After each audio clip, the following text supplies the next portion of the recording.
step into the shadowy, perilous world of medieval assassins, a reality far removed from the glamour of Hollywood.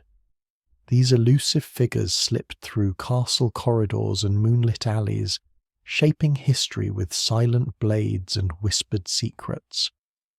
But behind the legends, their lives were anything but enviable.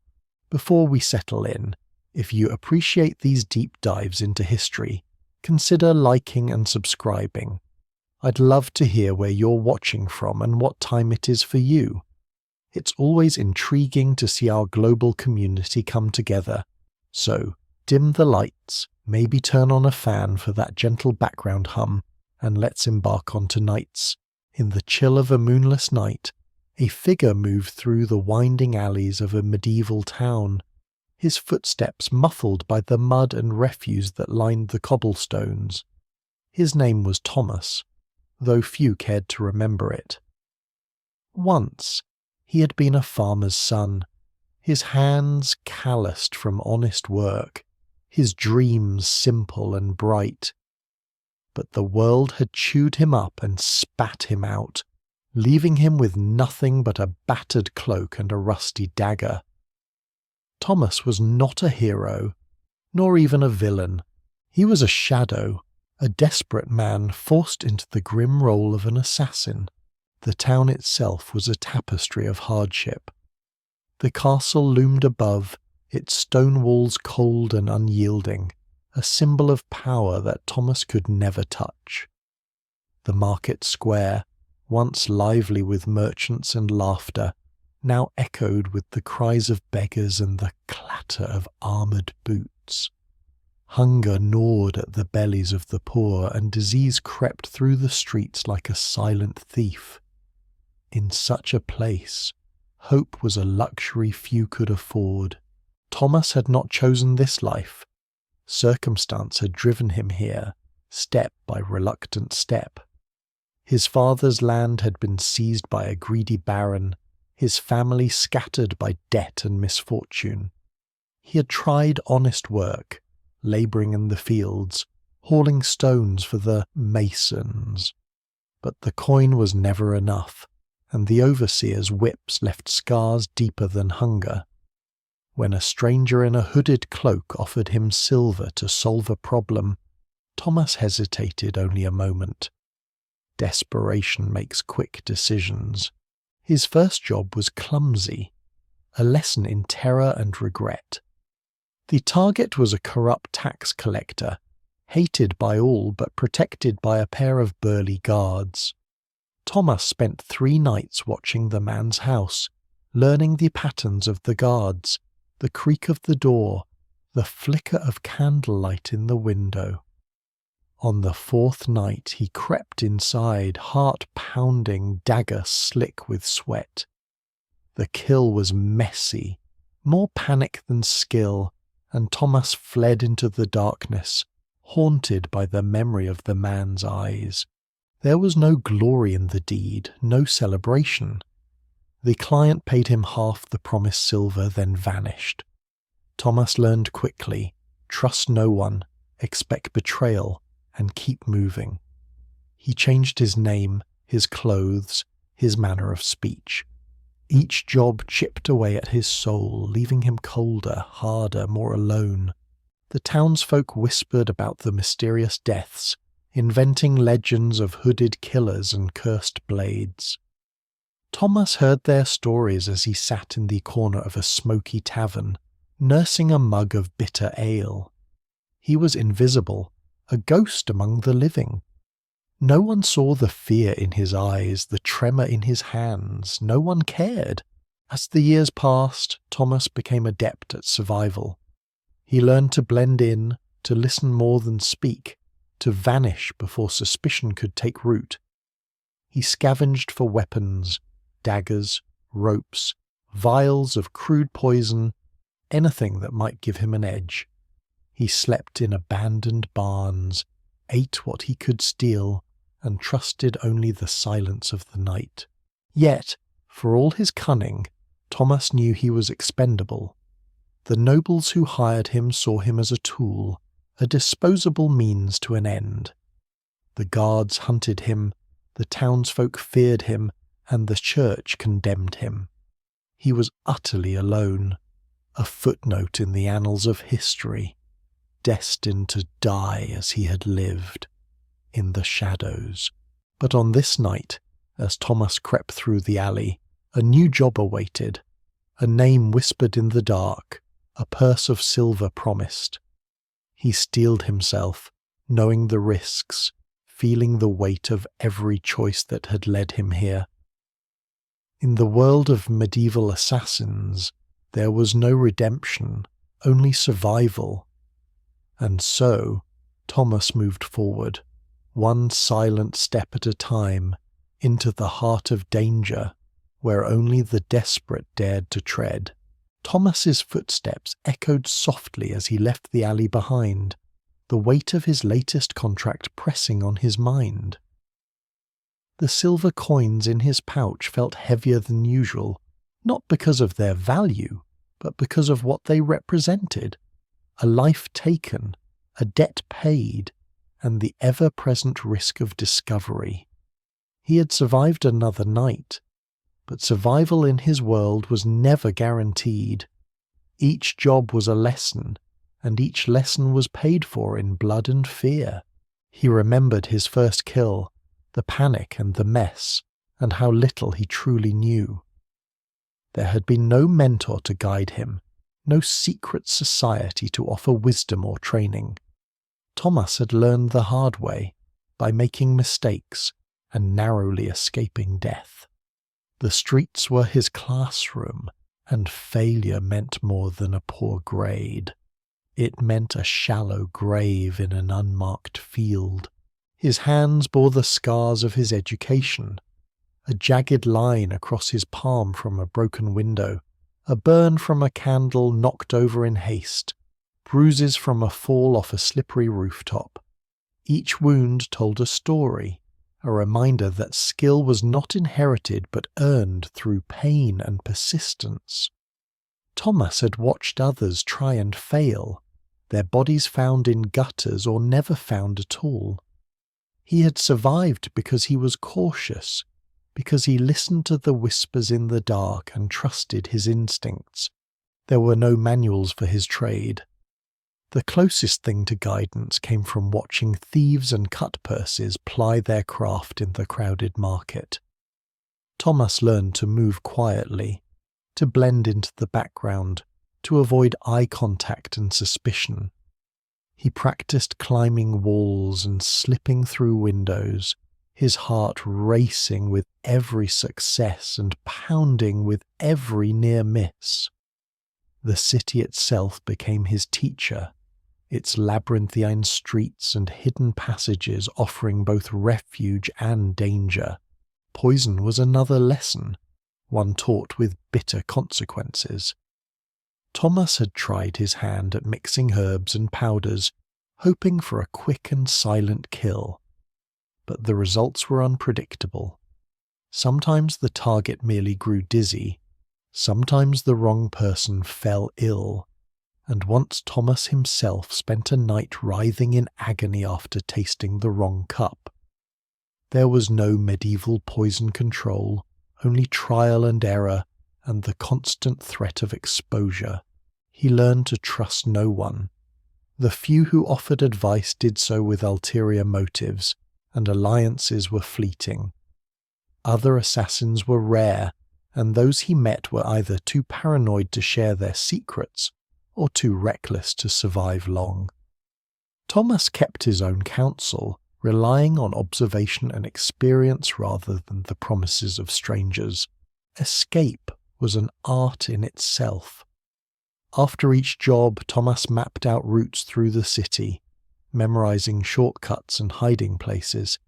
He knew which doors creaked, which alleys were watched, and which rooftops offered a clear path to safety. He moved with purpose, never lingering, always ready to vanish at a moment's notice. The guards grew more vigilant with each death, and Thomas adapted, changing his appearance and habits to stay one step ahead. His reputation grew, not as a master assassin, but as a survivor. The nobles who hired him cared little for finesse. They wanted results, and Thomas delivered. But he knew that every success made him a target, that every mistake could be his last. The city was unforgiving, and its shadows were filled with eyes. On this night, Thomas prepared for another job, his nerves steady but his mind wary. He checked his dagger, tested the weight of his stolen cloak, and reviewed his escape plan. There was no glory in what he did, only the cold satisfaction of survival. He was not a hero, nor a villain, but a man shaped by necessity and hardened by experience. In the world of medieval assassins, training was a luxury, and survival was the only lesson that mattered. The moon hung low over the city as Thomas slipped through the winding streets, his mind heavy with the lessons of survival. Each step was measured, each breath deliberate. He had learned to trust only himself, for in his world, betrayal was as common as hunger. The silver coins from his last job were hidden beneath a loose floorboard in the abandoned barn where he slept. But even that meagre wealth brought him little comfort. Payment in his trade was a dangerous promise, often laced with lies and treachery. Thomas remembered the first time he was cheated. The noble who had hired him to silence a rival had promised a pouch of silver, half before, half after. Thomas had delivered, slipping into the rival's chambers and leaving behind only silence and fear. But when he returned for the rest of his payment, the noble's guards were waiting. He barely escaped with his life, the promised silver lost to greed and deceit. It was a lesson he would never forget. In the world of assassins, trust was a luxury he could not afford. Word spread quickly among the city's underbelly. Thomas was skilled, but he was also cautious. He began to demand payment up front, refusing jobs that smelled of a trap. Some clients balked, others tried to intimidate him, but Thomas stood firm. He had seen too many of his kind disappear, their bodies found in alleys or never found at all. The nobles wanted results, but they wanted no witnesses, and an assassin who survived was a liability. The jobs grew more dangerous. Thomas was hired to kill a corrupt bishop, a man surrounded by guards and fortified by paranoia. The client was a merchant, his eyes darting nervously as he slid the coin purse across the table. "Half now, half when it's done," he whispered, but Thomas only nodded, his face unreadable. He knew the merchant would vanish as soon as the deed was done, leaving Thomas to face the consequences alone. The night of the job, Thomas moved with practiced stealth. He scaled the bishop's residence, slipped past sleeping guards, and found his target deep in prayer. The kill was swift, but escape was chaos. Guards shouted, torches flared, and Thomas barely made it out alive, his cloak torn and his dagger lost. He returned to the merchant's shop, but it was empty, the window shuttered and the door barred. The promised silver was gone, and Thomas was left with nothing but bruises and a growing sense of isolation. He learned to watch for signs of betrayal. A client's nervous glance, a guard's sudden interest, a job that seemed too easy.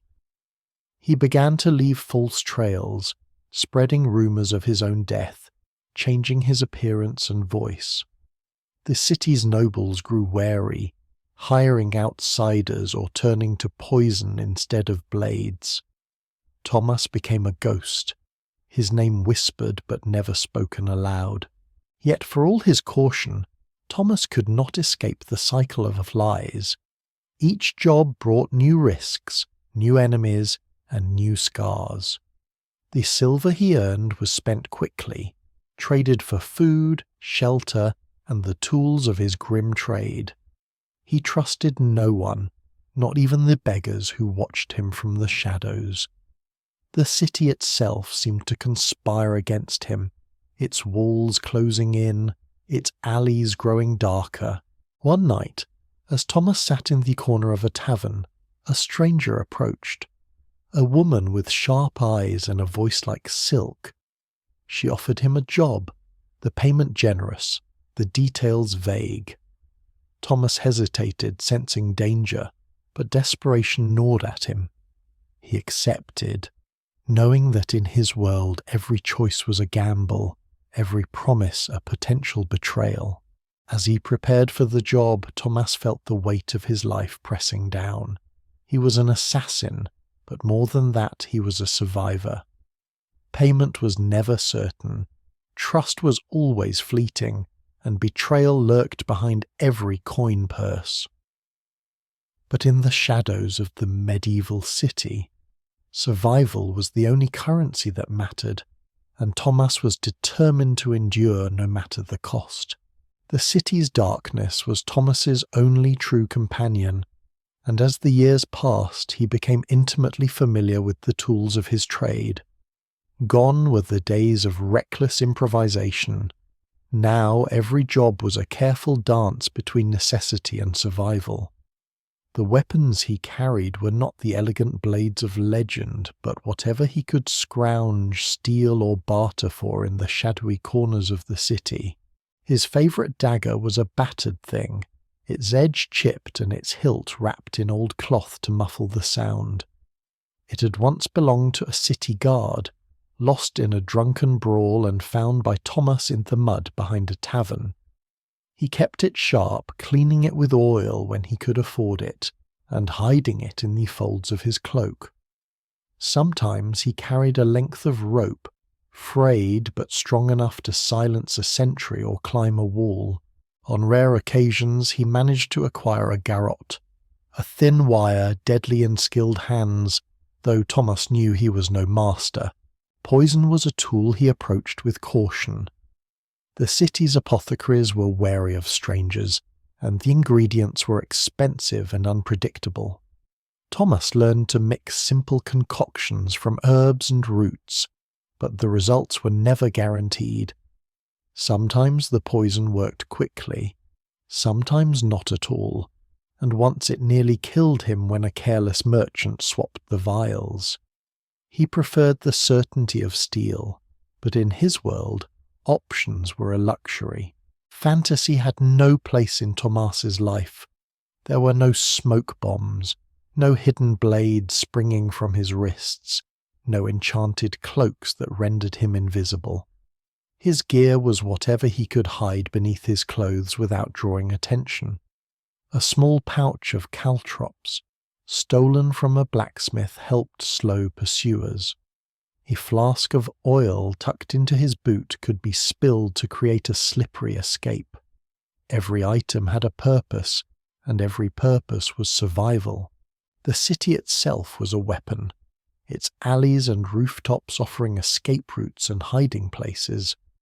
Thomas mapped them in his mind, memorizing which doors were left unlocked, which windows creaked, and which gutters could be climbed.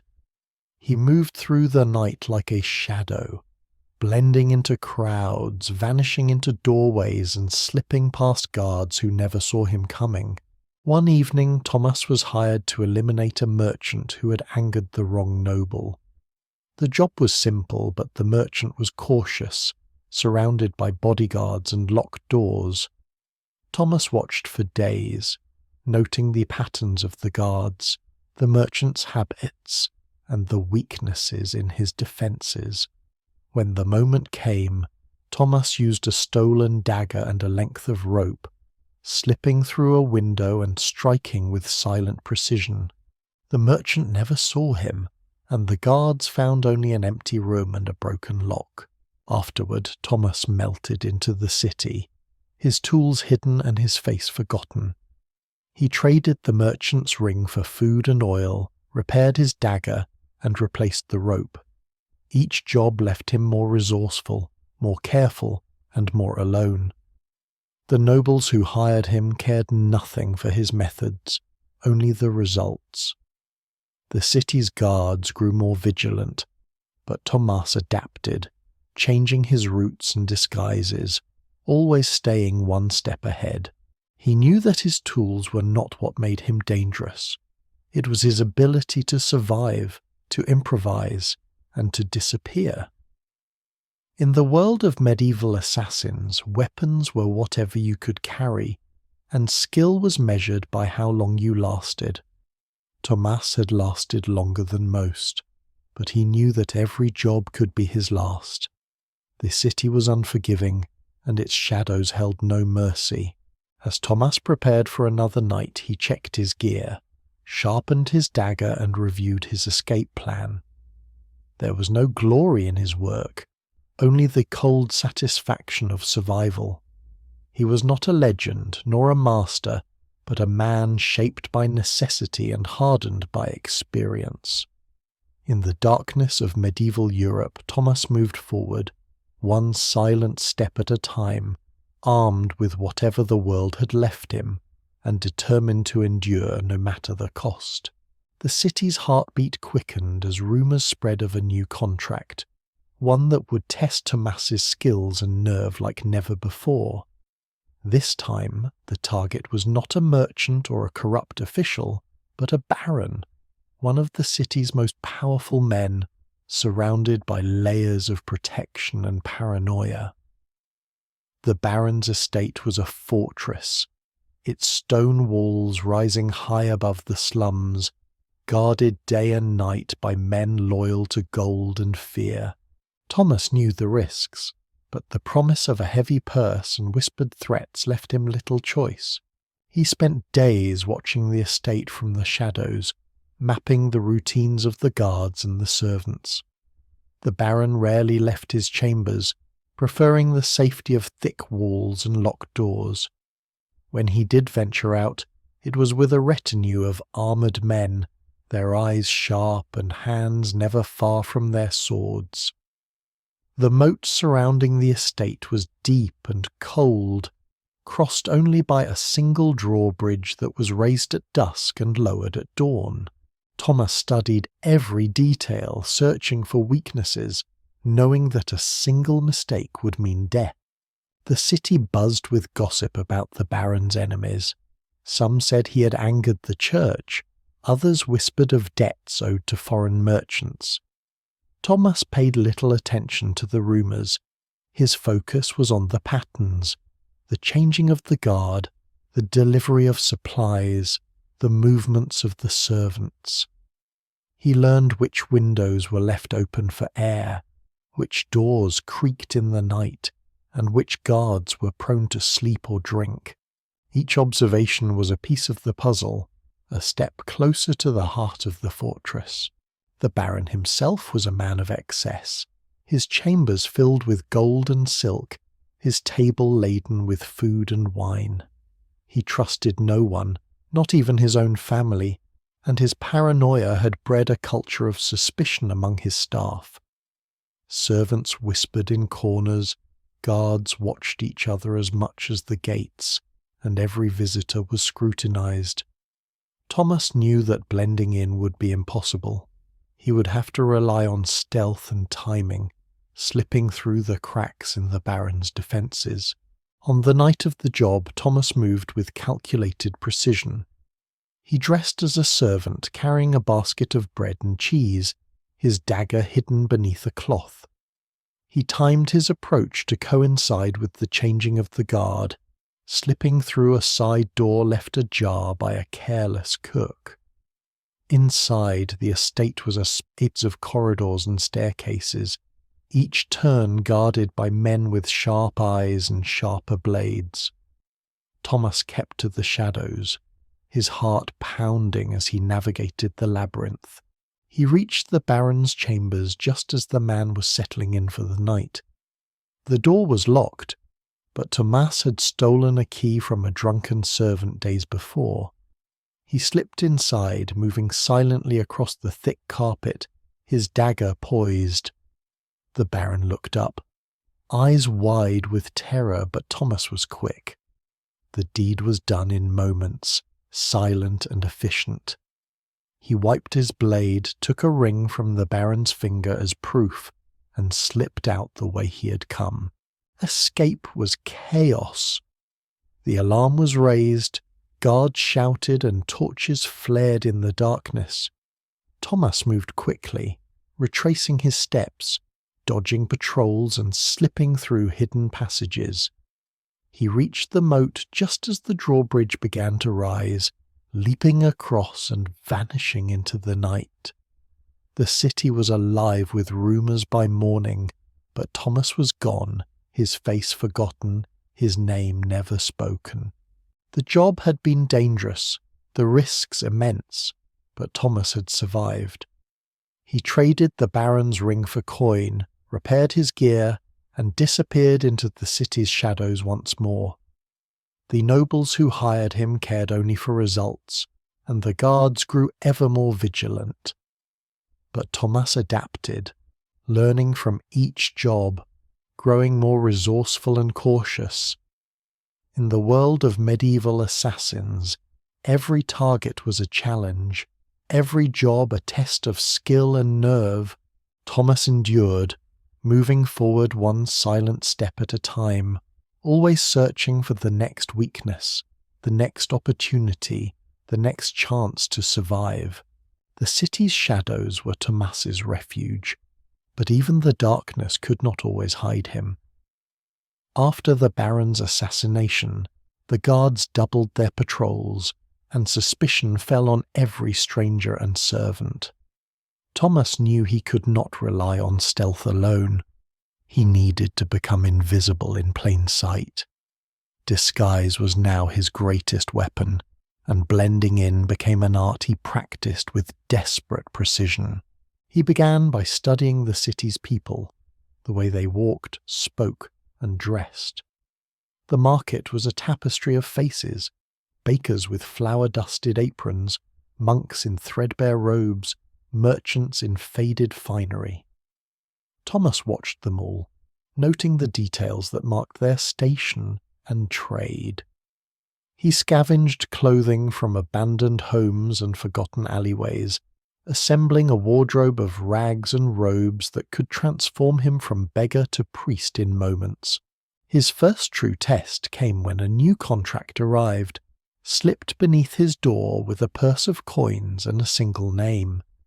The target was a wealthy merchant, paranoid and protected, who rarely left his shop except to visit the cathedral. Thomas knew the merchant's guards would recognize any unfamiliar face, so he chose the guise of a travelling monk.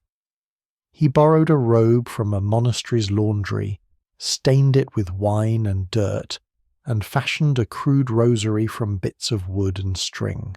The transformation was more than clothing. Thomas adopted the monk's stooped posture, the slow shuffle of tired feet, the murmured prayers in Latin. He practiced the accent, the gestures, the humble nods that invited trust and dismissed suspicion. When he entered the cathedral, he blended seamlessly with the other monks, his eyes always searching for the merchant. The merchant arrived, flanked by two guards. Thomas watched from a distance, waiting for the moment when the merchant knelt in prayer, his protectors distracted by the solemnity of the service.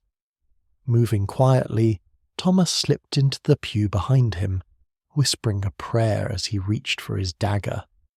The act was swift, hidden by the crowd and the confusion of worship. The merchant slumped forward, and Thomas melted away, his disguise shielding him from the chaos that followed. Disguise became Thomas's shield and sword. He learned to mimic the gestures of a street vendor, the swagger of a drunken sailor, the quiet dignity of a scholar. Each role required study and practice, and Thomas spent hours observing, imitating, and perfecting his craft. He carried small props, a battered ledger, a sack of onions, a chipped goblet, to complete the illusion. The city's people saw only what they expected, and Thomas became a master of expectation. But the art of disguise was fraught with danger. A single mistake, a misplaced accent, a forgotten gesture, could unravel the illusion and expose him to deadly consequences. Thomas learned to stay silent when uncertain, to avoid eye contact and to move with purpose. He never lingered, never drew attention, and always had an escape plan. The city's guards grew frustrated, chasing rumours and shadows. Thomas watched them from the safety of his disguises, noting their routines and weaknesses. He used their confusion to his advantage, slipping through checkpoints and evading patrols. The nobles who hired him marvelled at his ability to appear and vanish, never suspecting the lengths he went to remain unseen. Yet, for all his skill, Thomas felt the weight of isolation. Each disguise was a mask, hiding not only his face but his soul. He could never reveal his true self, never trust another with his secrets. The loneliness grew, a silent companion in the crowded streets. But Thomas endured, knowing that in the world of medieval assassins, survival depended on being anyone but himself, and so Thomas continued his journey, moving from role to role, blending into the city's tapestry, always searching for the next job, the next disguise, the next chance to survive. Thomas's mastery of disguise kept him alive, but it also deepened the chasm of isolation that defined his existence. Each new role, a monk, a merchant, a beggar, was a mask that separated him further from the world around him. The city bustled with life, but Thomas moved through it as a ghost, never truly seen, never truly known. Companionship was a luxury he could not afford. Trust was a risk he dared not take. He spent his evenings in the dim corners of taverns, nursing a mug of bitter ale and listening to the hum of conversation.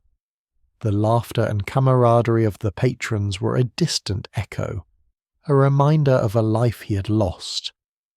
Thomas watched them with a mixture of longing and caution, knowing that even a friendly word could be a trap. The city's underbelly was rife with informants and spies, and Thomas's reputation, though shrouded in rumour, made him a target for those seeking favour with the nobles or the guards. Occasionally another shadow would slip into the tavern, a thief, a cut-purse, or perhaps another assassin. Thomas recognised the signs, the careful glances, the silent movements, the way they avoided the light. But even among his own kind there was no fellowship.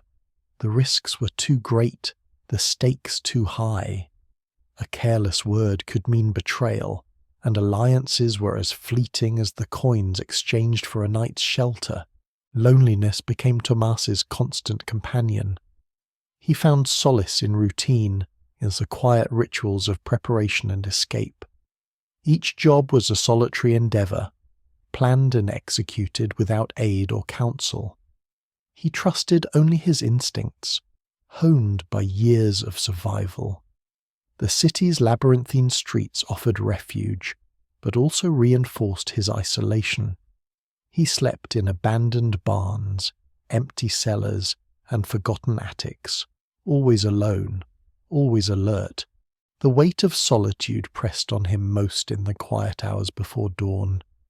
He would sit by a shuttered window watching the city sleep, his thoughts drifting to memories of family and home. The faces of his parents and siblings blurred with time, replaced by the cold certainty of his present. Thomas wondered if they still lived, if they remembered him, or if he had become just another lost soul swallowed by the city's darkness. Yet, for all his isolation, Thomas understood its necessity. Companionship brought vulnerability, and vulnerability was fatal in his world.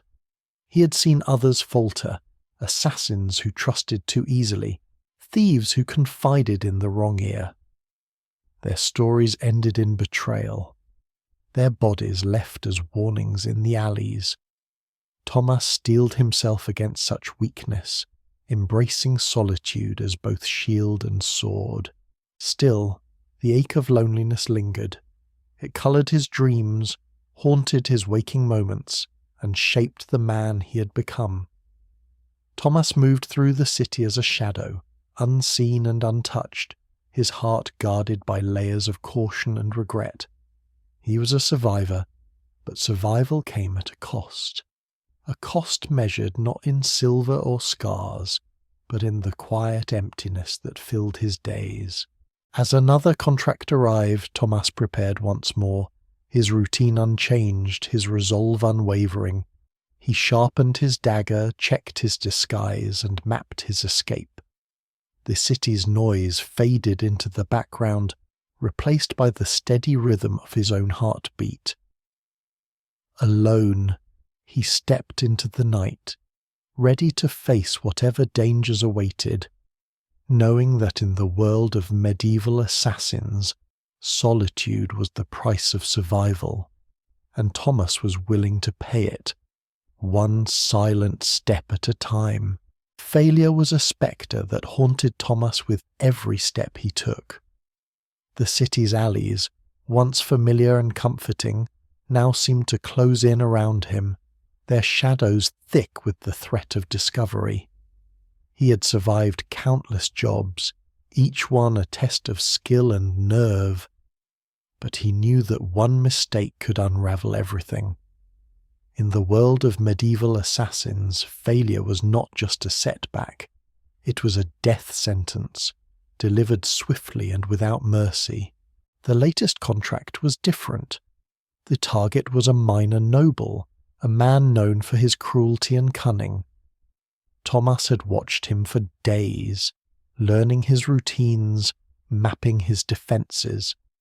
The noble's estate was less fortified than the baron's, but the guards were vigilant, and the noble himself was unpredictable.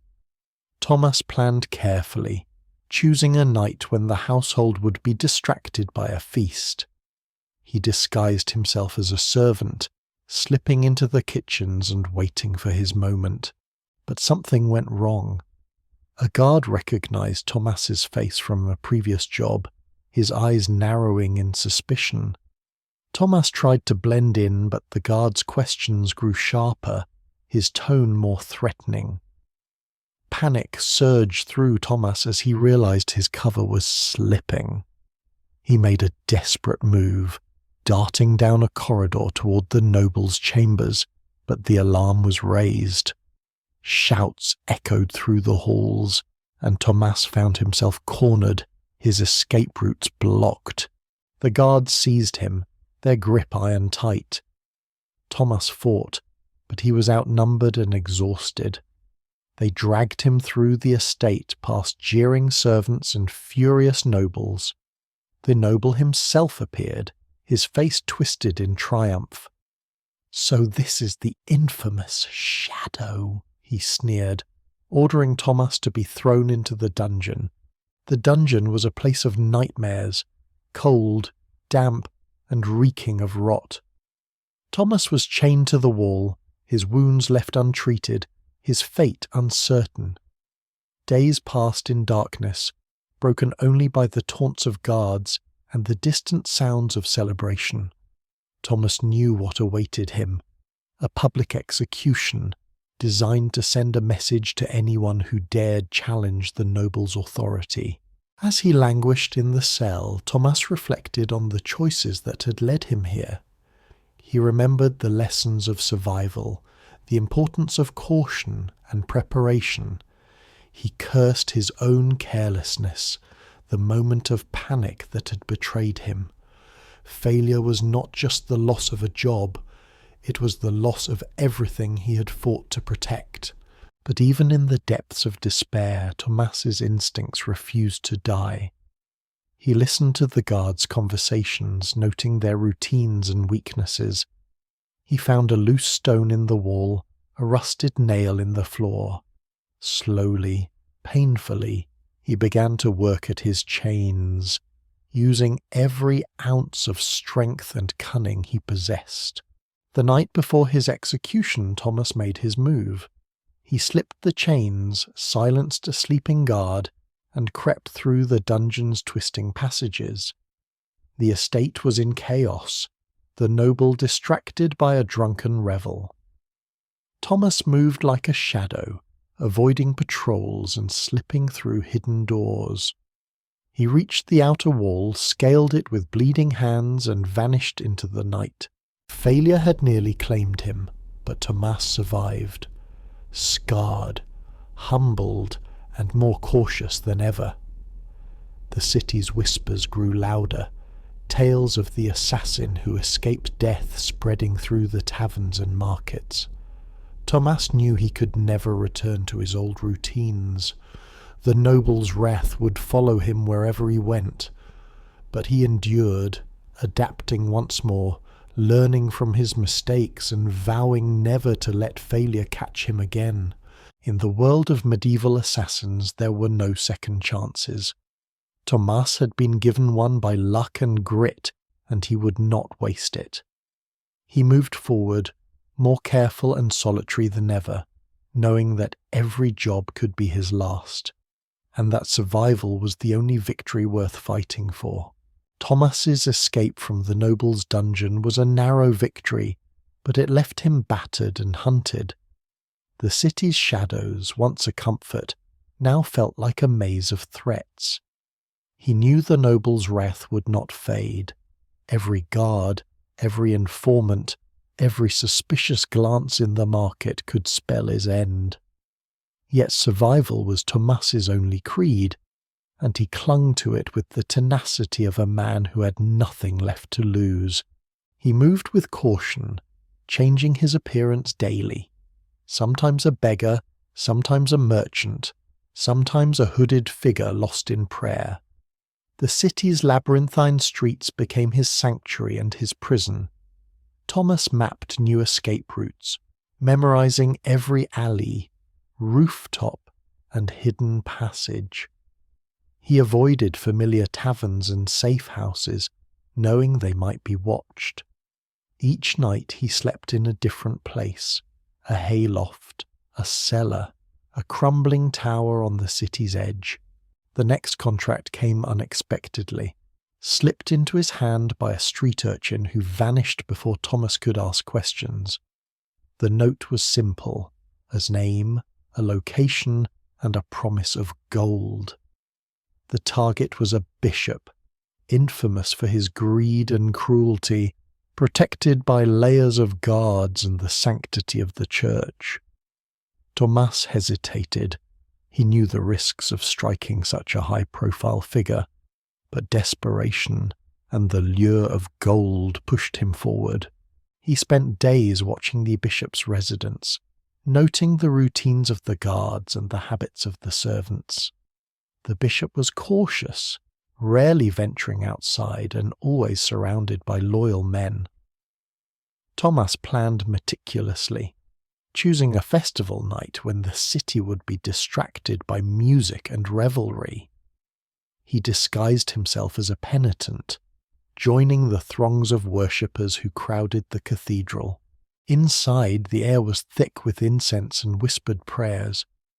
Thomas moved quietly, blending in with the crowd, his eyes fixed on the bishop.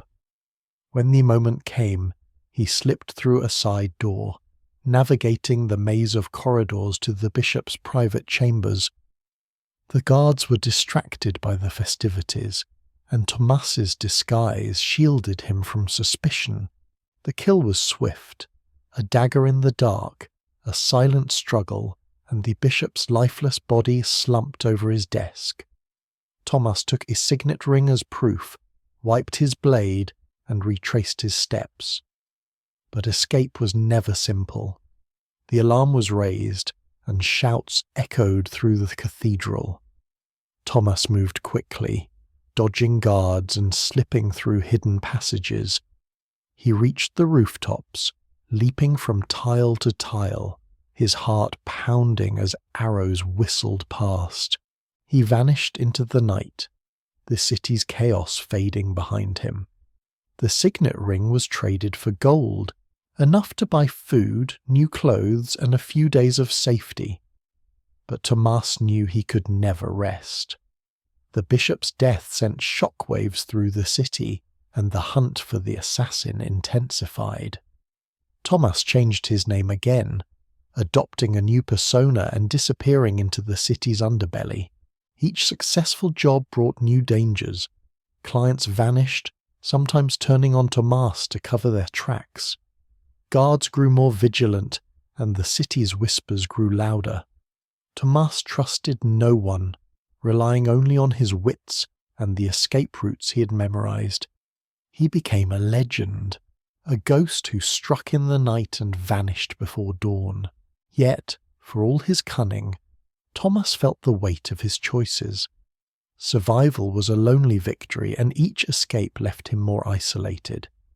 He moved forward, one silent step at a time, knowing that in the world of medieval assassins, success was measured not by glory, but by the ability to disappear. And Thomas was determined to endure, no matter how many times he had to start over. The city's whispers grew louder with each passing day. Thomas, now a legend in the shadows, felt the weight of superstition pressing in from every corner. The bishop's death had sent ripples through the streets, and the people's fear began to twist into something darker. A belief that Thomas was more than a man, that he was cursed, or perhaps not even human at all. It started with the children. They would point at him from behind their mother's skirts, eyes wide with terror, whispering tales of the shadow killer who could slip through walls and vanish into thin air. The stories grew with each retelling. Thomas was said to have eyes that glowed in the dark, to speak with the dead, to bring misfortune to any who crossed his path. Some claimed he was a demon sent by vengeful spirits, others that he was the ghost of a murdered noble, doomed to wander the city forever. Thomas heard these rumours as he moved through the market disguised as a peddler. He saw the way people avoided him, crossing themselves or muttering prayers as he passed. Even the beggars, once his allies in anonymity, now shied away, fearing that his presence would bring the wrath of the church or the curse of the grave. The city's superstitions became a shield and a prison, protecting Thomas from casual inquiry, but isolating him further from the world he once knew. The nobles who hired him began to use the rumours to their advantage. They would spread tales of Thomas's supernatural powers, hoping to frighten rivals or justify their own paranoia. Some clients demanded that he wear masks or perform rituals before a job, convinced that only magic could explain his success. Thomas played along, knowing that fear was a powerful tool, but he felt the sting of loneliness sharpen with every lie. One night, as Thomas prepared for a new contract, he found a crude effigy nailed to the door of his hiding place, a twisted figure made of straw and rags, its face painted with blood. The message was clear. The city's fear had turned to hatred, and Thomas was now hunted not just by guards, but by mobs eager to purge the curse from their midst. He moved with even greater caution, avoiding crowds and seeking refuge in the city's forgotten places. Superstition changed the way Thomas worked. He used the rumours to mislead his enemies, leaving behind cryptic symbols and false clues. He learned to mimic the gestures of the city's wise women, to speak in riddles and half-truths. The guards grew wary, chasing shadows and blaming every unexplained death on Thomas's supposed powers. The church denounced him from the pulpit, calling for his capture and exorcism. Yet, for all the fear and hatred, Thomas remained a man, a survivor shaped by hardship, not magic. He felt the burden of superstition pressing on his soul, threatening to consume the last remnants of his humanity. The city's isolation became complete. Thomas could trust no one, confide in no friend, and reveal nothing of himself. He was a legend, a curse, a ghost in the eyes of the people, but Thomas endured, using superstition as both shield and weapon. He moved through the city's shadows, unseen and uncatchable, his name whispered in fear and awe. The loneliness grew, but so did his resolve. In the world of medieval assassins, survival meant becoming whatever the city needed him to be, even if that meant embracing the role of the cursed shadow, forever hunted, forever alone. The city's fear of Thomas had reached a fever pitch, but superstition alone could not protect the powerful from their own enemies. As the legend of the shadow killer grew, so did the complexity of the contracts offered to him. One evening a new job arrived. This time the client wanted poison, not a blade. The target was a wealthy noblewoman, infamous for her cruelty and cunning, who dined each night surrounded by loyal guards and wary servants. Thomas had used poison before, but never with confidence. The city's apothecaries were suspicious of strangers, and the ingredients were unpredictable. He remembered the time he'd nearly killed himself with a misjudged dose, writhing in agony for hours in a filthy cellar. Still, the promise of gold and the challenge of the task drew him in. He spent days gathering what he could: bitter herbs from the market, mould scraped from cellar walls, and a handful of dried berries rumoured to be deadly. He watched the noblewoman's household, learning the routines of the kitchen and the habits of the food tasters. The cook was careful, tasting every dish before it left the hearth. The noblewoman herself was paranoid, refusing anything that hadn't been prepared under her watchful eye. Thomas knew he would have only one chance, and that failure would mean torture and death. He befriended a young scullery maid, offering her coins and whispered promises. She agreed to slip the poison into a bowl of stew, but fear gnawed at her, and Thomas sensed her nerves fraying. On the night of the attempt, the kitchen was tense, every servant glancing over their shoulder. The stew was prepared, the poison mixed in, and the bowl delivered to the noblewoman's table. But the food taster, a gaunt, suspicious man, sampled the stew first. Within moments he collapsed, clutching his throat and gasping for breath. Chaos erupted in the hall. Guards rushed in, servants screamed, and the noblewoman demanded answers. Thomas slipped away in the confusion, his heart pounding. He knew the maid would be questioned, perhaps tortured, and he cursed himself for involving her. The aftermath was brutal. The noblewoman survived, but her paranoia deepened.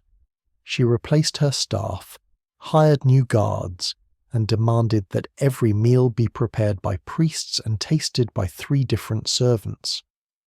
The city's rumours grew wilder, blaming Thomas for the failed attempt and painting him as a master of dark arts. The church called for his capture, and mobs roamed the streets, searching for any sign of the poisoner. Thomas hid in the city's forgotten places, haunted by guilt and regret. He vowed never to use poison again, knowing its risks outweighed its rewards. The maid's fate was unknown, but Thomas feared the worst. He realized that in his world, every tool was double-edged, and every job left scars not just on himself but on those caught in the crossfire. Yet survival demanded adaptation. Thomas learned to be even more cautious, to trust no one, and to rely on his own hands rather than the uncertain power of poison. The city's fear of him grew, but so did his resolve. He became a ghost, moving through the shadows, leaving no trace and trusting only the silence of the night. In the world of medieval assassins, poison was a weapon of desperation, a gamble that could turn on its master in an instant. Thomas endured, scarred but wiser, knowing that every choice carried consequences and that survival meant learning from every bitter lesson the city had to offer. The failed poisoning left Thomas more isolated than ever, his legend growing darker with each whispered tale. The city's fear had become a living thing, shaping his every move and erasing the last traces of his true self. He was no longer Thomas the farmer's son, nor Thomas the desperate survivor. He was simply a shadow, a rumour, a name spoken only in fear and secrecy. Clients who sought him out did so with trembling hands and veiled faces. They wanted results, but above all, they wanted deniability. Thomas understood this well. His existence depended on remaining invisible, both in deed and in memory. Each contract was delivered in secret, each payment hidden in places only he could find. The nobles who hired him never spoke his name aloud, and when the job was done, they destroyed every trace of their dealings. Thomas became a ghost in the city's records, his legacy erased by those who feared what he represented. He watched as stories of his exploits twisted and faded, becoming mere rumours among the city's underbelly.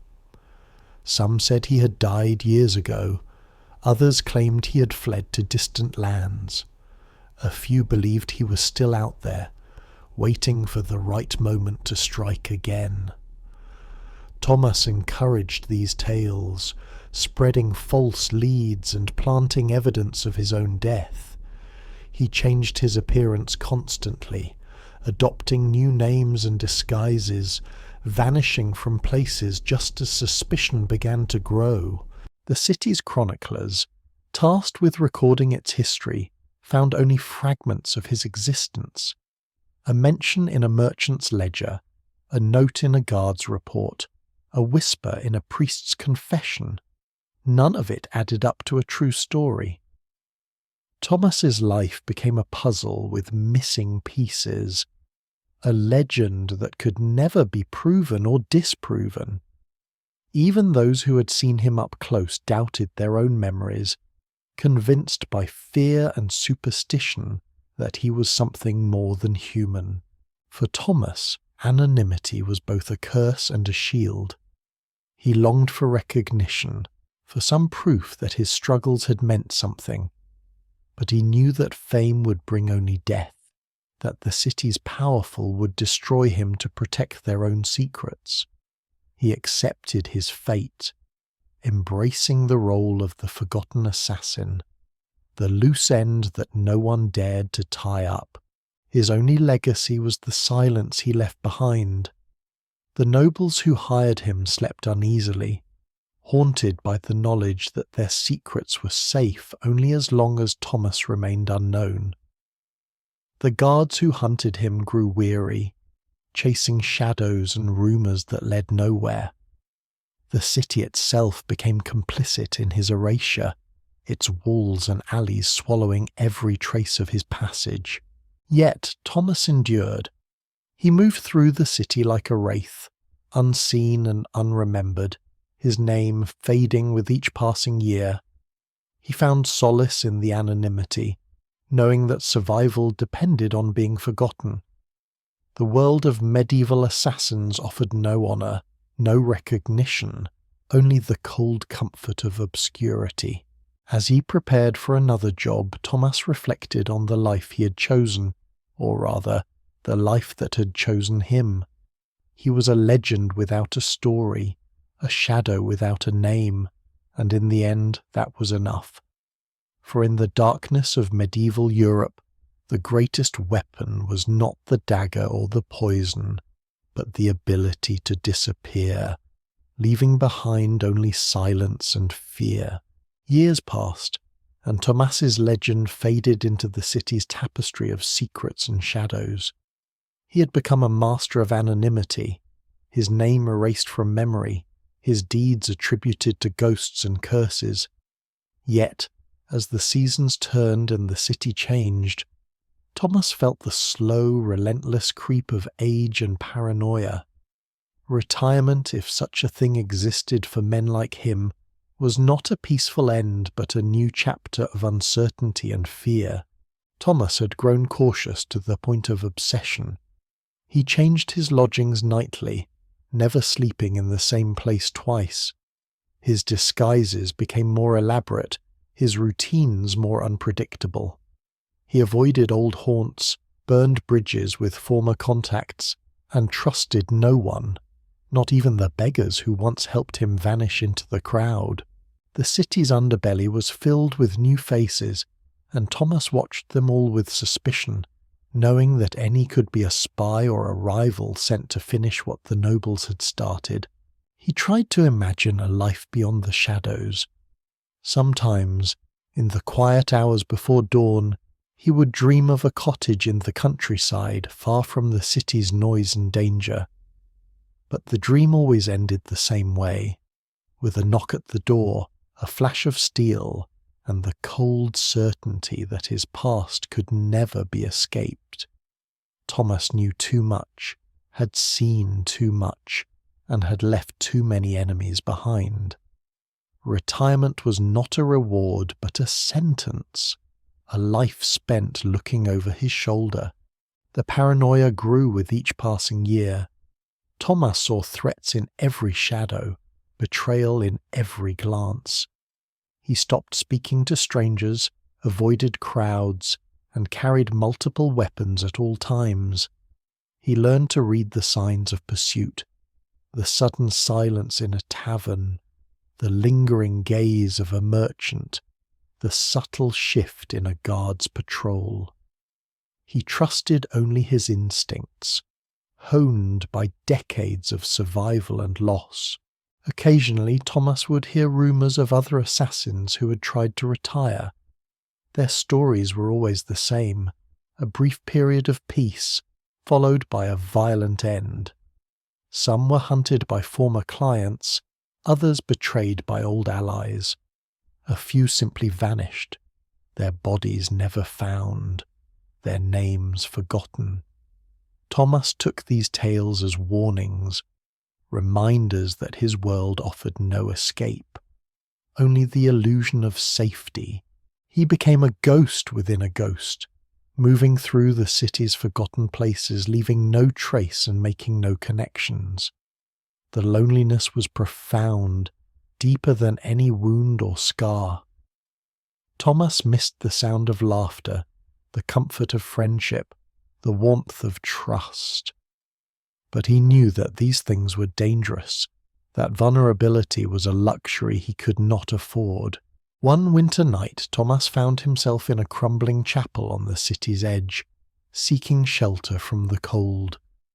He lit a candle and stared at the flickering flame, wondering if anyone would remember him when he was gone.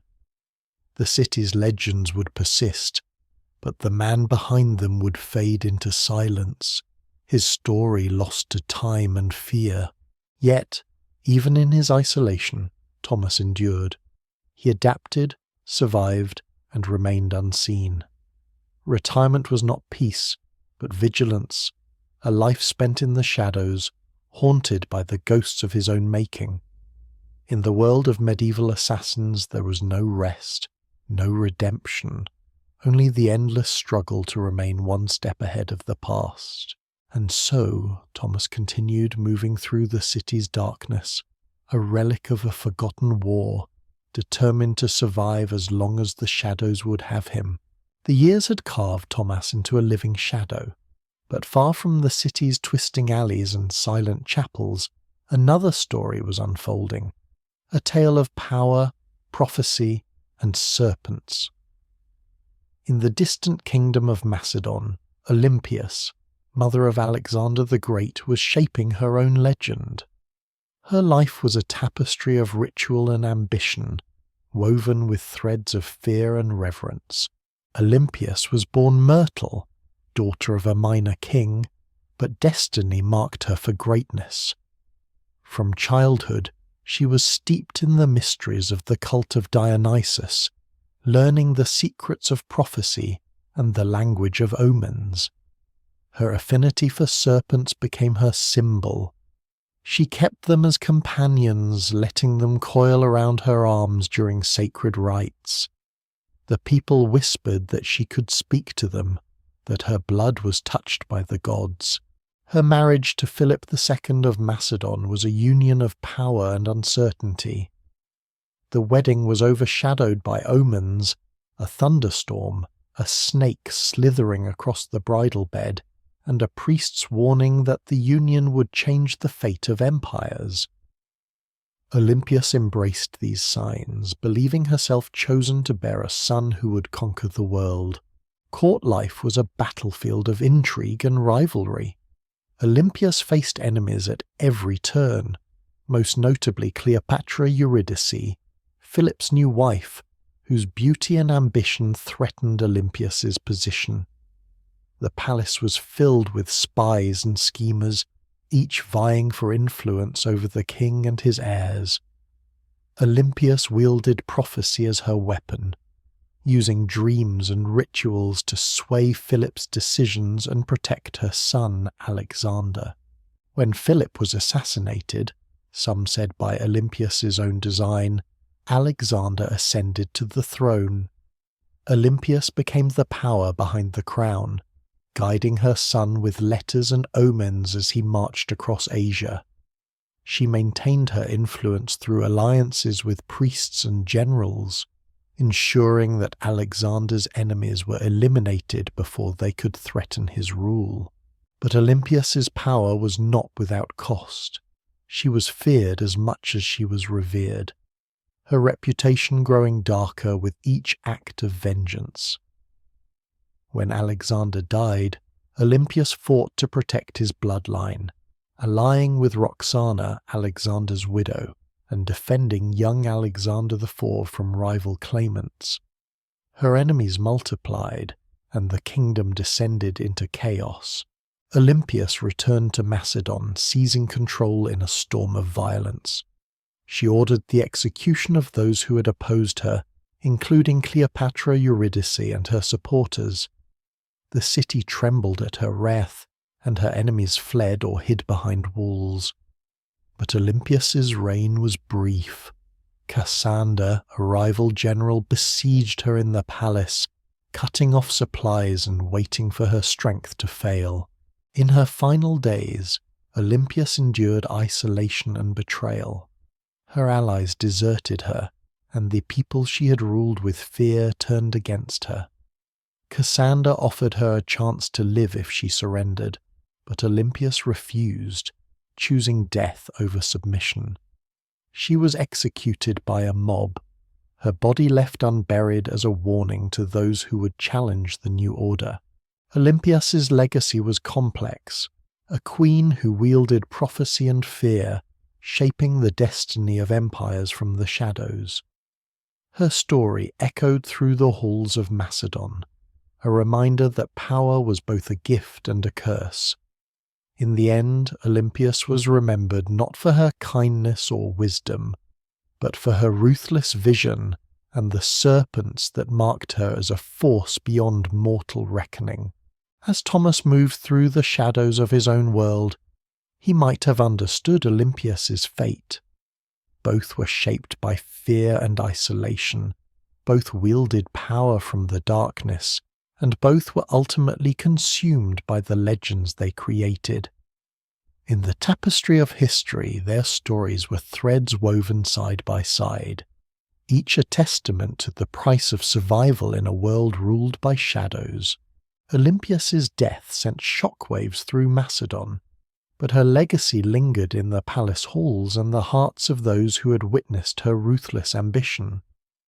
The kingdom was now a chessboard of intrigue, where every move was shadowed by suspicion and every alliance threatened by betrayal. The royal court, once dominated by Olympias's presence, became a battleground for rivals eager to claim power and erase her memory. Cassander, the general who had orchestrated Olympias's downfall, wasted no time consolidating his rule. He surrounded himself with loyalists, rewarding those who had turned against the Serpent Queen and punishing anyone who dared speak her name. Yet the spectre of Olympias haunted him. Her reputation for prophecy and vengeance made even the boldest courtiers uneasy. Whispers of her spirit, restless and vengeful, circulated among the servants and guards, fueling a climate of fear.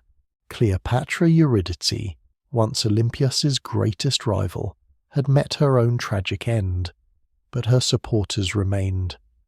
They plotted in secret, seeking to restore her family's influence and avenge the wrongs done to her. The palace was rife with clandestine meetings, coded messages, and hidden daggers. No one could be trusted, and every gesture was scrutinized for signs of treachery. In this atmosphere of paranoia, alliances shifted like sand. Old friends became enemies overnight, and new alliances were forged out of necessity rather than loyalty. The priests, who had once been Olympias's allies, now hedged their bets, offering blessings to Cassander while quietly supporting other claimants to the throne.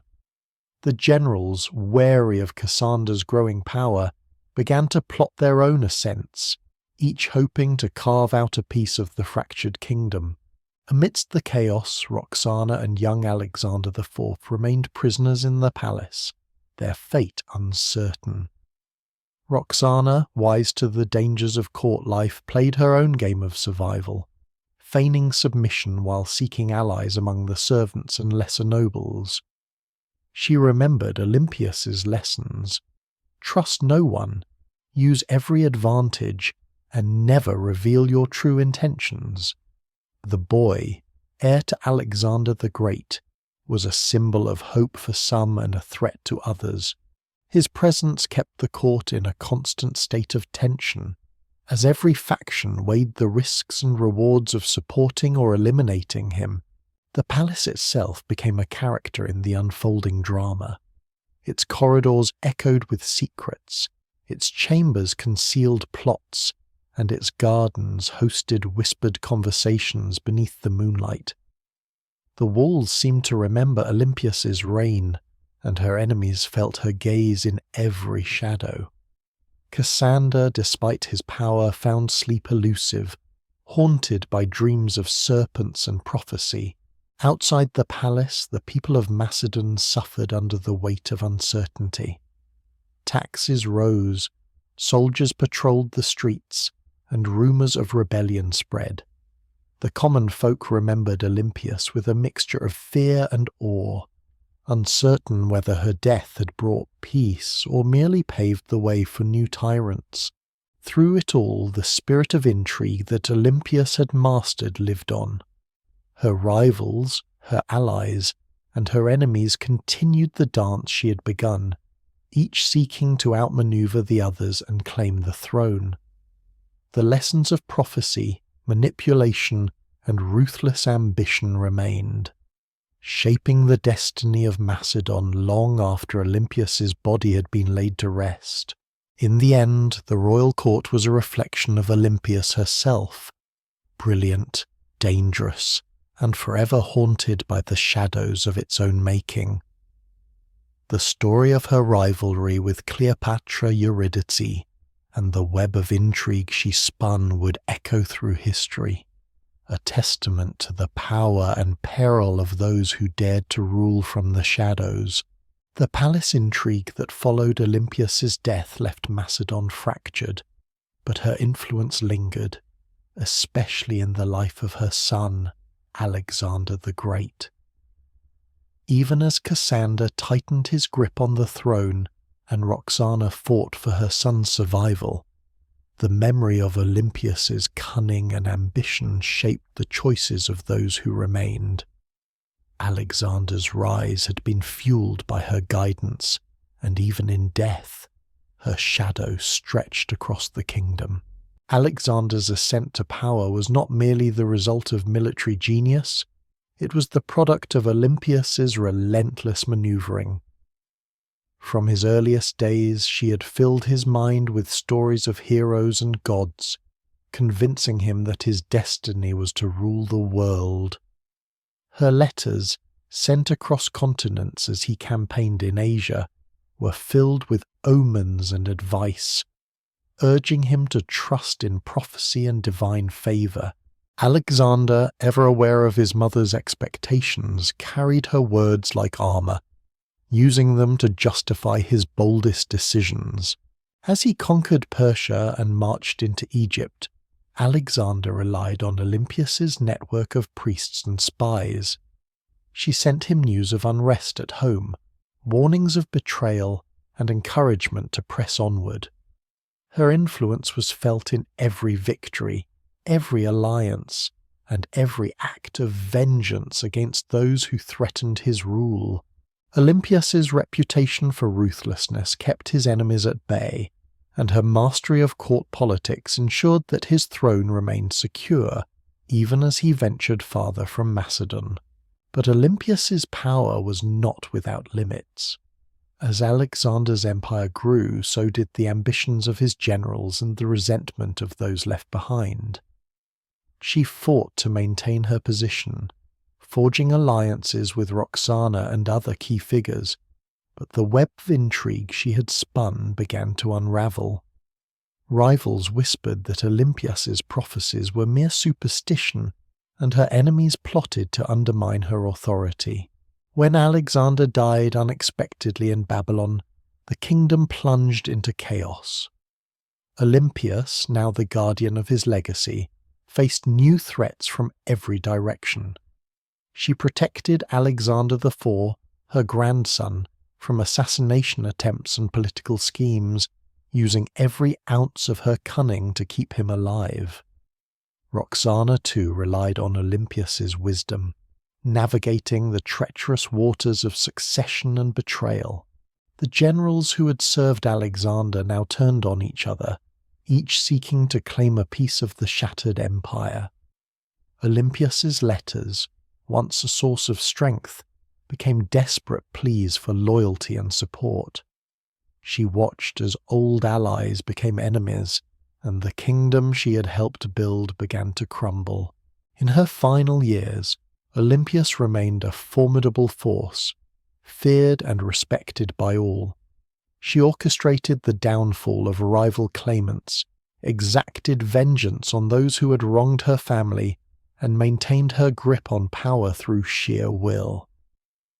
But the cost was high. Her isolation deepened, and the burden of leadership grew heavier with each passing day. As Cassandra's siege closed in, Olympias reflected on her life. She had shaped the destiny of Macedon, guided her son to greatness, and protected his legacy with unwavering resolve. Yet she knew that her story would end in violence and betrayal, just as so many before her. Her final letters to Roxana and Alexander IV were filled with warnings and hope, a last attempt to secure the future she had fought so hard to create. Olympias's influence did not die with her. The lessons she taught of ambition, prophecy, and survival echoed through the halls of Macedon, shaping the choices of those who followed. Her legacy was one of power and peril, a reminder that greatness comes at a cost, and that the shadows of history are filled with the voices of those who dared to shape the world. Olympias's final days were marked by siege and desperation, but her resolve never faltered. With Alexander the Great gone, the kingdom he had carved from the world was left in chaos, and the bloodline she had fought so fiercely to protect was now under constant threat. Roxana, Alexander's widow, and young Alexander IV, the last legitimate heir, became the focus of Olympias's remaining strength and cunning. Cassandra's army surrounded the palace, cutting off supplies and hope. Inside, Olympias rallied her supporters, determined to hold out as long as possible. She sent secret messages to loyal generals and priests, promising rewards for their aid and invoking the memory of Alexander's glory. Roxana, ever resourceful, managed the daily survival of the besieged household, rationing food and keeping spirits from collapsing. The young Alexander Thorthor, though barely more than a child, was taught by Olympias to trust no one and to remember his lineage. The siege dragged on, and the palace became a crucible of fear and tension. Olympias's enemies outside grew impatient, while those within began to waver. Rumours of betrayal spread through the halls, and Olympias responded with swift, ruthless action. Anyone suspected of plotting against her was exiled or executed. Her reputation for vengeance, earned over years of court intrigue, kept most in line, but the isolation deepened. Despite the dire circumstances, Olympias maintained her rituals and her connection to prophecy. She held nightly ceremonies, invoking the gods and seeking omens for guidance. Roxana joined her, both women drawing strength from the ancient rites that had sustained Olympias throughout her life. The palace, once a place of luxury, was now a fortress of faith and defiance. Outside, Cassander tightened his grip. He sent envoys offering terms of surrender, promising safety for Roxana and Alexander Thother if Olympias would yield. She refused, knowing that Cassander's word was worth nothing, and that surrender would mean the end of Alexander's bloodline.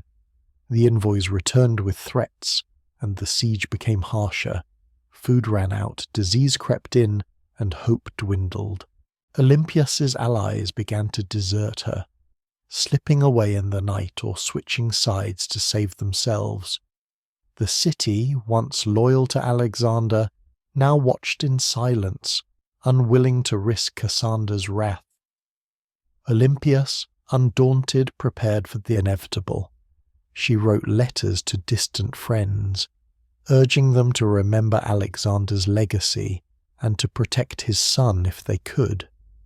Roxana too made plans for escape, though she knew the chances were slim. The end came swiftly. Cassander's forces breached the palace walls and Olympias was captured.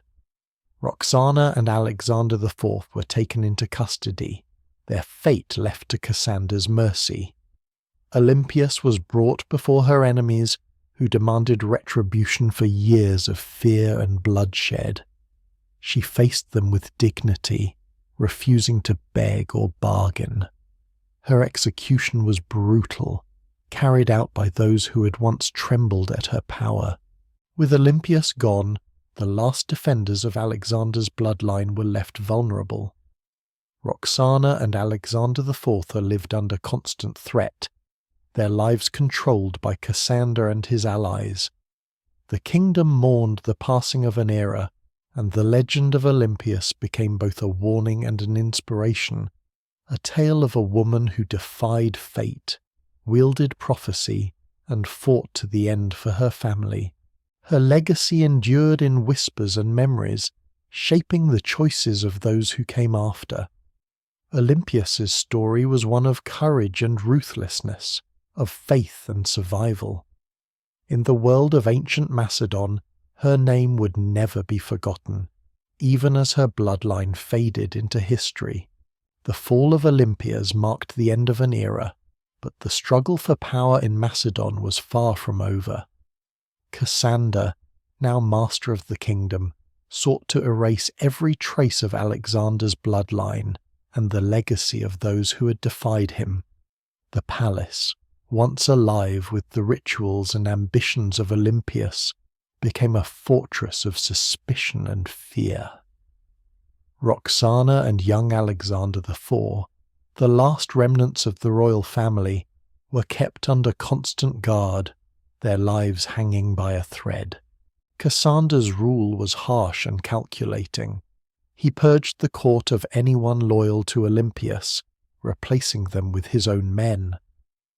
The city's streets filled with soldiers, and the people learned to keep their heads down, speaking only in whispers about the days when Alexander's family had ruled.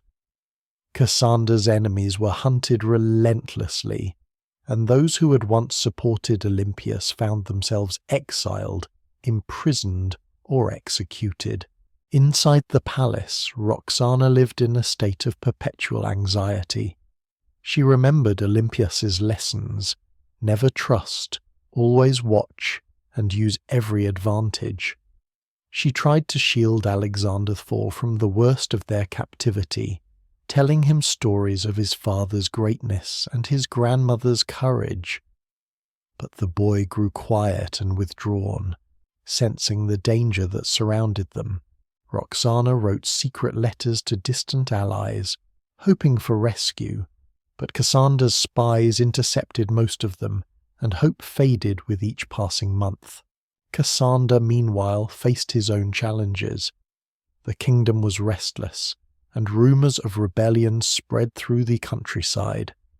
Some claimed that Olympias's spirit haunted the palace, cursing those who had betrayed her. Others whispered that Alexander IV would one day reclaim his birthright. Cassandra dismissed these tales, but he could not escape the shadow of the past. He ordered the destruction of Olympias's tomb, hoping to break the hold she had on the people's imagination. The siege of the palace had left scars that would never heal. The halls were silent, the gardens overgrown, and the once glorious chambers now cold and empty. Roxana and Alexander IV were moved to a remote fortress, cut off from the outside world. Cassandra's men watched them day and night, ensuring that no message or ally could reach them. The boy's future was uncertain, and Roxana feared that Cassandra would soon decide to end the royal line once and for all. In the countryside, the memory of Olympias inspired quiet acts of defiance. Priests held secret ceremonies in her honour, and old soldiers remembered her courage. The legend of the Serpent Queen grew, becoming a symbol of resistance against Cassandra's tyranny. But the kingdom was fractured, and no one dared to openly challenge the new order. The final blow came quietly. Cassandra, determined to secure his rule, ordered the execution of Alexander IV and Roxana. The deed was done in secret, and their bodies were never found. The royal bloodline was extinguished, and Cassandra declared himself the rightful king. The city mourned in silence, knowing that an age had ended, and that the future belonged to those who ruled with fear. Yet Olympias's legacy endured. Her story was told in whispers and songs, a reminder of the power and peril of ambition. The palace, though stripped of its glory, still echoed with her memory. Cassandra ruled, but he could never erase the mark Olympias had left on Macedon. Her final stand became legend, a tale of defiance, vengeance, and the unbreakable spirit of a queen who refused to surrender, even in the face of death. Cassandra's ruthless purge had extinguished the last embers of Alexander's bloodline, but the legacy of Olympias refused to die. Macedon was changed forever, its throne now occupied by a man who ruled through fear and calculation. Yet, in the quiet corners of the kingdom, the story of Olympias, the Serpent Queen, continued to echo, shaping the hearts and minds of those who remembered her reign. Olympias's death had been brutal, her body left unburied as a warning to all who might challenge Cassandra. But the people who had once trembled before her now mourned in secret. Priests whispered prayers for her soul, old soldiers recalled her courage, and women told their daughters stories of a queen who had defied kings and fate alike. Her enemies painted her as a monster, but her supporters remembered her as a visionary, a woman who had wielded prophecy and fear to protect her family and her kingdom. In the years that followed, Olympias's legend grew. Songs were sung in hidden gatherings, recounting her battles and her cunning. Artists painted her with serpents coiled around her arms, eyes blazing with the fire of ambition. Her name became a symbol of resistance. invoked by those who dared to dream of a better future. Even Cassander, for all his power, could not erase the memory of Olympias from the hearts of the people. The palace, stripped of its glory, became a haunted place. Servants claimed to hear Olympias's voice in the night, warning of betrayal and urging defiance. Cassander himself was plagued by nightmares, visions of the queen he had destroyed returning to claim vengeance. He ordered priests to perform exorcisms, but the fear lingered, a shadow he could never dispel. Olympias's legacy was complex. She was remembered as both a tyrant and a protector, a woman who had sacrificed everything for her son and his heirs. Her enemies accused her of cruelty, but her supporters praised her wisdom and strength. The truth lay somewhere in between, a testament to the power and peril of ambition. As the years passed, Macedon changed. Cassander's rule brought stability, but also oppression. The people grew restless, longing for the days when Olympias had walked the palace halls, her presence commanding respect and fear. Rebellions flared and faded, each one inspired by the memory of the Serpent Queen. Her story became a rallying cry, a reminder that even in defeat her spirit endured. In distant lands, travellers spoke of Olympias as a figure of myth.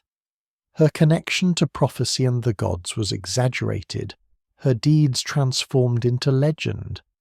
She became a symbol of female power, her name invoked by queens and priestesses seeking to carve their own destinies. The serpents that had once marked her as dangerous now became emblems of wisdom and transformation. For Thomas, who had survived in the shadows of his own world, Olympias's story was a mirror. Both had been shaped by fear and isolation. Both had wielded power from the darkness, and both had been consumed by the legends they created. In the tapestry of history, their threads intertwined, each a testament to the price of survival and the enduring nature of legacy. Olympias's death marked the end of Alexander's bloodline, but her legend lived on. In the hearts of the people, in the songs of the bards, and in the whispered prayers of the faithful, the Serpent Queen remained, a force beyond death, forever shaping the destiny of Macedon and those who dared to challenge the world. The legend of Olympias lingered in Macedon, but the world outside its borders was changing. The age of kings and queens, of assassins and serpents, was giving way to new forms of conflict, ones that would shape the fate of empires for centuries to come. Siege warfare, once the domain of battering rams and catapults, evolved into a relentless contest of ingenuity and endurance, echoing the psychological battles that had defined Olympias's reign. In the years after Cassander's rule, Macedon's cities braced themselves for the threat of invasion. The memory of Olympias's defiance inspired defenders to fortify their walls, dig deeper moats, and invent new traps for would-be attackers. The spirit of siege warfare was alive, not just in the stones and timber of the city, but in the minds of those who remembered the cost of surrender. The attackers too learned from history. No longer content with brute force, they studied the weaknesses of their enemies, probing for cracks in the defences, both physical and psychological.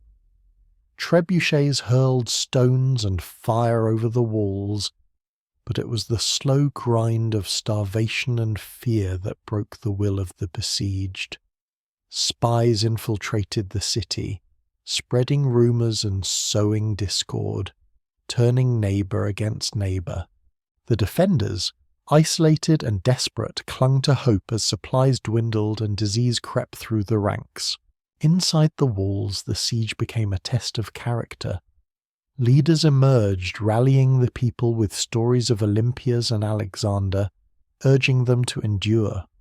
The old queen's legacy was invoked in nightly prayers, her courage a beacon in the darkness. Children learned to carry water and mend wounds, while elders taught the art of patience and resilience. The city became a living organism, each citizen a vital part of its survival.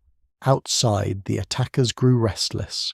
Their own supplies ran low, and the promise of victory faded with each passing day. Some tried to negotiate, offering terms of surrender in exchange for mercy. Others resorted to terror, launching flaming arrows and shouting threats over the walls. But the defenders remembered Olympias's final stand, and they refused to yield. The psychological battle was as fierce as any clash of swords. The attackers used music and noise to disrupt sleep, painted grotesque images on banners to frighten the children, and sent false messages to undermine trust in the city's leaders. The defenders responded with their own tricks, mocking the enemy, staging feasts to show their strength, and spreading tales of supernatural protection. As the siege dragged on, both sides suffered. Hunger gnawed at the bellies of the besieged, while disease thinned the ranks of the attackers. The city's walls, battered and scorched, stood as a testament to the resilience of its people. In the end, it was not the strength of the stone or the power of the weapons that decided the outcome, but the spirit of those within. When the siege finally broke, the survivors emerged changed. The city bore scars, but its heart remained unbroken. The lessons of Olympias and the evolution of siege warfare became part of its identity, a reminder that conflict was not just a matter of force, but of will and ingenuity. The world moved on, but the spirit of siege warfare endured. In every fortified town, in every whispered legend, the story of resistance and survival echoed. The battering rams and trebuchets became museum pieces, but the psychological tactics and the courage of the defenders lived on. Olympias's legacy, forged in the fires of ambition and conflict, remained a guiding light for those who faced the darkness, teaching that the greatest battles are fought not just with weapons, but with the mind and the heart.